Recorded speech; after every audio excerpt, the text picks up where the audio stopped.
Assalamualaikum warahmatullahi wabarakatuh. Waalaikumsalam warahmatullahi wabarakatuh.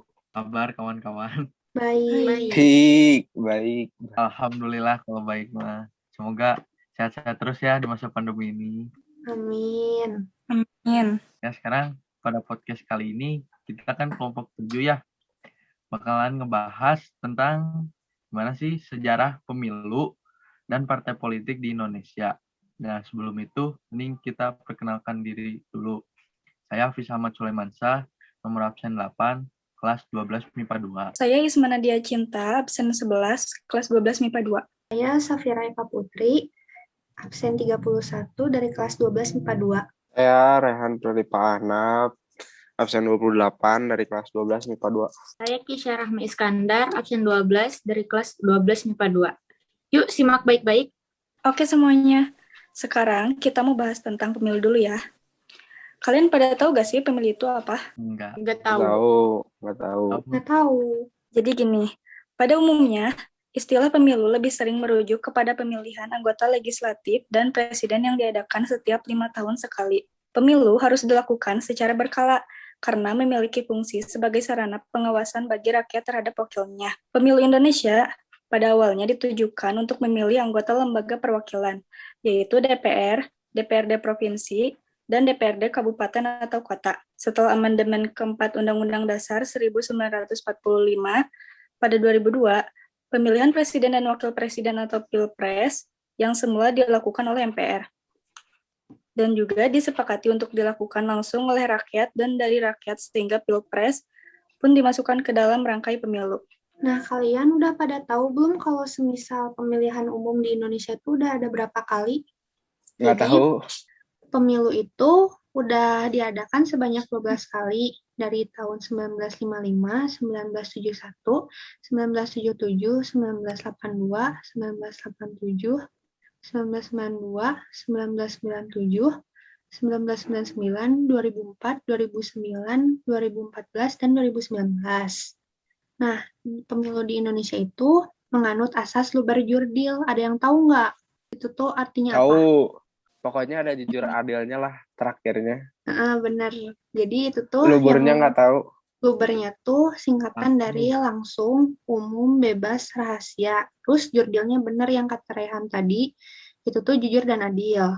Nah, selain itu kalau misalnya kalian mau milih di Indonesia tuh ada beberapa syarat nih guys. Jadi yang pertama, itu kalian tuh harus merupakan warga negara Republik Indonesia, terus minimal usianya tuh 17 tahun. Terus kalian dalam keadaan sehat jasmani dan rohani gitu, jadi nggak sedang terganggu jiwa atau ingatannya. Terus ada juga terdaftar sebagai pemilih, bukan anggota TNI Polri. Terus lagi nggak dicabut hak pilihnya, terdaftar di DPT, dan yang terakhir, khusus buat pemilu kada, calon pemilih harus berdomisili sekurang-kurangnya 6 bulan di daerah yang bersangkutan. Kalian ngerti nggak guys? Gitu. Iya gitu. Oh gitu. Untuk selanjutnya, kita akan membahas tentang sejarah pemilunya. Pemilu pertama di Indonesia itu dilaksanakan pada tahun 1955 dan diselenggarakan 2 kali berdasarkan amanat UU nomor 7 tahun 1953. Pemilu 1955 ini menggunakan sistem proporsional atau sistem berimbang, yang berarti bahwa kursi yang tersedia dibagikan kepada partai politik sesuai dengan imbangnya perolehan suara yang didapat oleh partai politik tersebut. Dan pemilu pertama itu dilaksanakan pada tanggal 29 September tahun 1955 untuk memilih anggota DPR. Pemilihan umum pertama kali diikuti oleh 11 peserta dan yang terdiri dari 36 partai politik, 34 organisasi kemasyarakatan, dan 48 perorangan. Pemilihan umum kedua dilakukan pada tanggal 15 Desember 1955 untuk memilih anggota-anggota Dewan Konstitusional Pemilihan Umum kedua, diikuti oleh 91 peserta, terdiri dari 39 partai politik, 23 organisasi kemasyarakatan, dan 29 perorangan. Oh. Jadi gitu, guys. Oh. Iya, ngerti. Selanjutnya ada pemilu yang diadakan pada tahun 1971. Tahu nggak pemilu ini terjadi pada masa apa? Orde Baru bukan? Orde Baru kan, ya kan? Ya, benar. Pemilu ini terjadi pada masa Orde Baru. Berdasarkan Undang-Undang Nomor 15 Tahun 1969. Pemilihan umum kedua ini diselenggarakan pada tanggal 5 Juli 1971.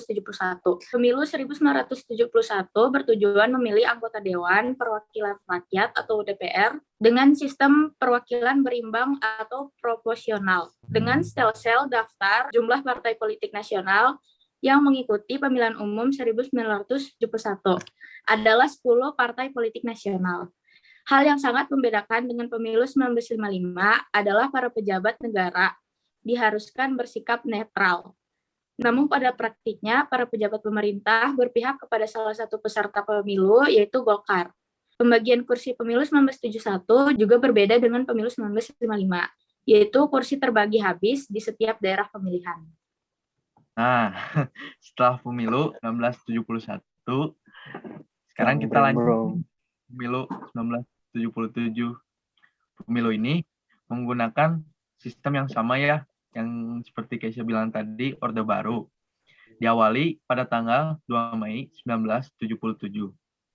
Pada pemilu periode ini terjadi peleburan atau fusi parpol peserta pemilu, sehingga hanya diikuti oleh 3 partai politik saja, yaitu Golkar, Partai Persatuan Pembangunan, dan Partai Demokrasi Indonesia. Pemilu pada periode ini pemenangnya yaitu ya sama aja, Golkar. Dan setelah pemilu 1977, pemilu diadakan kembali pada 1999 dengan persiapan yang tergolong singkat. Pemilu dilaksanakan pada 7 Juni 1999. Pemilu 1999 merupakan penanda pemilihan pertama pada masa reformasi dan dilakukan serentak di seluruh negara Indonesia. Cara pembagian kursi pada pemilu kali ini tetap menggunakan sistem proporsional dengan mengikuti varian Rogers. Hal ini berarti bahwa sebuah partai memperoleh kursi seimbang dengan suara diperolehnya di daerah pemilihan. Pemilu pada tahun ini diikuti oleh 48 partai politik. Tadi kan bahas pemilu tahun berapa? 1977 ya. Nah, kita lanjut ke pemilu 2004. Jadi setelah pemilu tahun 1999 ini, pemilu kembali dilaksanakan tanggal 5 April 2004 secara serentak di seluruh Indonesia. Ini tuh milih DPR, DPD, DPRD, Presiden sama Wakil Presiden. Pemilihan Presiden dan Wakil Presiden dilaksanain tanggal 5 Juli 2004, itu putaran ke-1, dan putaran keduanya tanggal 20 September 2004. Nah, si Presiden dan Wakil Presiden terpilihnya tuh Susilo Bambang Yudhoyono sebagai Presiden dan Yusuf Kala sebagai Wapres. Nah, di pemilu 2004 ini juga menunjukkan kemampuan demokrasi Indonesia. Masyarakat dapat memilih secara langsung gitu, jadi bukan lagi melalui anggota MPR, karena sebelum-sebelumnya tuh untuk presiden sama wakil presiden tuh dipilihkan sama anggota MPR. Nah, pemilu 2004 ini juga diikuti sama banyak partai politik peserta pemilu. Berarti kan, iya. Ngerti. Ya. Pada pemilu 2009 ini, kita kembali memilih presiden dan wakil presiden Republik Indonesia. Pasangan calon terpilih pada presiden dan wakil presiden adalah pasangan yang memperoleh suara lebih dari 50% dari jumlah suara dengan sedikitnya 20% suara di setiap provinsi. Nah, kayak yang dibilang barusan Kira, yang menang dalam pemilihan tahun ini dimenangkan oleh Susilo Bambang Yudhoyono dan Budiono. Pemilu selanjutnya yang diadakan pada tahun 2014 diselenggarakan sebanyak 2 kali. Pemilu pertama dilaksanakan pada tanggal 9 April 2014 dengan tujuan pemilihan para anggota legislatif. Pemilu keduanya dilakukan pada tanggal 9 Juli 2014 dengan tujuan pemilihan presiden dan wakil presiden. Pemilihan presiden diikuti oleh 2 pasang calon presiden dan wakil presiden, yaitu Prabowo Subianto yang berpasangan dengan Hatta Rajasa dan Joko Widodo yang berpasangan dengan Yusuf Kala. Nah, untuk pemilu 2014 diikuti oleh 10 partai politik, seperti Partai Amanat Nasional, PDIP, dan Partai Golkar. Pemilihan presiden dan wakil presiden pada pemilihan umum 2014 dimenangkan oleh Joko Widodo dan Yusuf Kala sebagai wakil presidennya. Lalu, Indonesia kembali menyelenggarakan pemilihan umum di tahun 2019. Pada pemilu 2019, ada 16 partai politik nasional yang akan berpartisipasi. Pemilu 2019 ini diselenggarakan secara serentak antara pemilu legislatif dan pemilu presiden dan wakil presiden, yaitu pada tanggal 17 April 2019. Pasangan calon presiden dan wakil presiden yang bertanding dalam pemilihan umum presiden 2019 adalah pasangan Joko Widodo dan Ma'ruf Amin, dengan pasangan Prabowo Subianto dan Sandiaga Salahuddin Uno, dan dimenangkan oleh pasangan Joko Widodo dan Ma'ruf Amin. Wih, menang. Iya kan baru. Hidup Jokowi. Hidup. Bismillah komisaris. Komisaris. Bismillah komisaris. Amin. Sama tim Amin sok. Yang selanjutnya kita akan membahas tentang sejarah PP atau partai politik di Indonesia. Nah, partai politik lahir di negara-negara Eropa Barat bersamaan dengan gagasan bahwa rakyat merupakan fakta yang menentukan dalam proses politik. Dalam hal ini, partai politik berperan sebagai penghubung antara rakyat di satu pihak dan pemerintah di lain pihak. Maka dalam perkembangannya, kemudian partai politik dianggap sebagai manifestasi dari suatu sistem politik yang demokratis, yang mewakili aspirasi rakyat.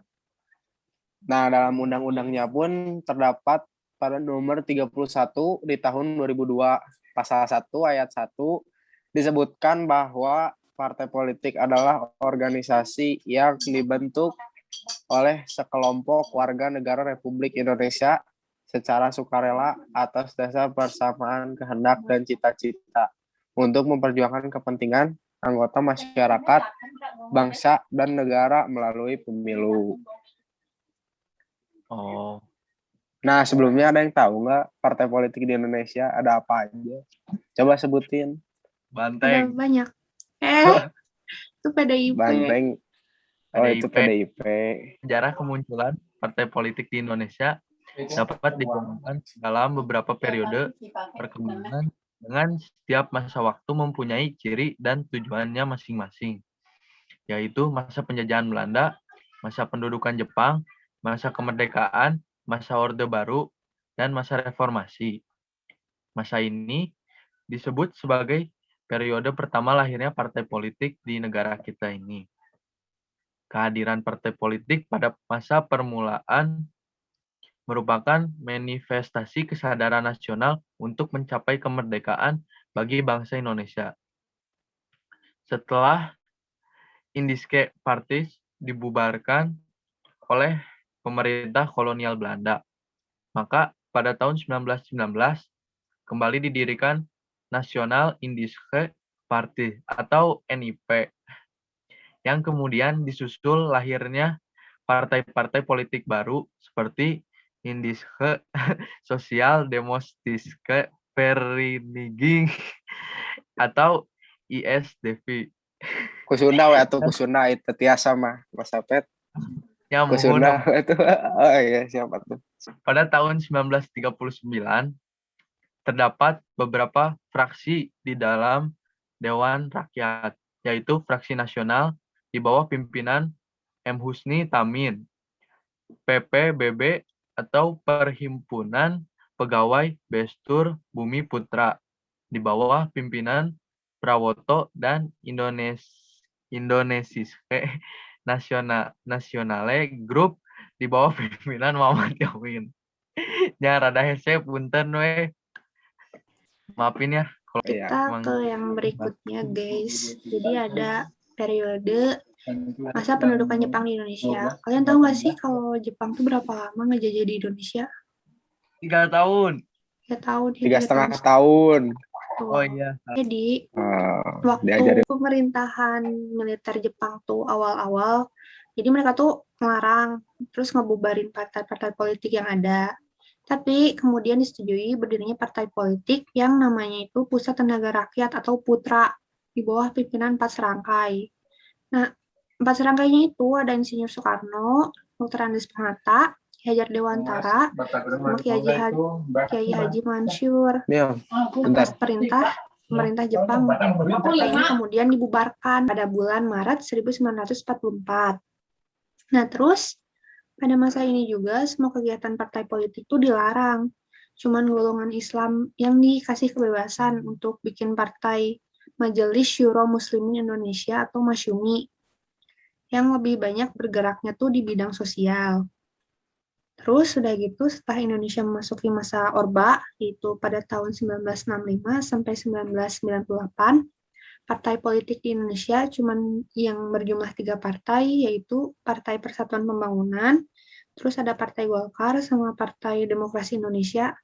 Nah, hal ini tuh diawali dengan adanya penyederhanaan partai melalui fusi partai politik pada tahun 1973. Gitu, guys. Jadi, perubahan yang menonjol pada masa reformasi adalah besarnya peran partai politik dalam pemerintah. Buktinya saja, pada pemilu tahun 1999 diikuti oleh 48 partai politik. Pemilu tahun 2004 diikuti oleh 24 partai politik. Pemilu tahun 2009 diikuti oleh 38 partai politik nasional dan 6 partai politik lokal Aceh. Dan yang baru saja dilaksanakan yakni pemilu tahun 2014 diikuti oleh 12 partai politik nasional dan 3 partai politik lokal Aceh. Nah, teman-teman, gimana nih penjelasan kita barusan? Iya, tadi habis kurang kedengeran. Tadi ngomong apa? Malum punten orang Sunda. Si Hafiz tadi ngomong apa ya? Tadi itu nama-nama partainya bisa kalian cari aja ya sendiri. Yang bahasa Belanda, ya coba ulang lagi ya. Kurang kedengeran ya teh. Indische arti. Kan di Belanda teh J jadi H ya. Oh iya, siap. Dengerin. So. Nasional Indische Party atau NIP. Dan kemudian disusul lahirnya partai-partai politik baru seperti Indische Sosial Demonstrasi. Ini ging. Ya maafin. Iya, so. Tolong dimengerti ya tadinya salah. Ya. Aduh. Bahasanya emang gitu. Untuk podcast kali ini cukup sekian. Mohon maaf bila ada salah kata atau pengucapan. Wassalamualaikum Waalaikumsalam warahmatullahi warahmatullahi wabarakatuh.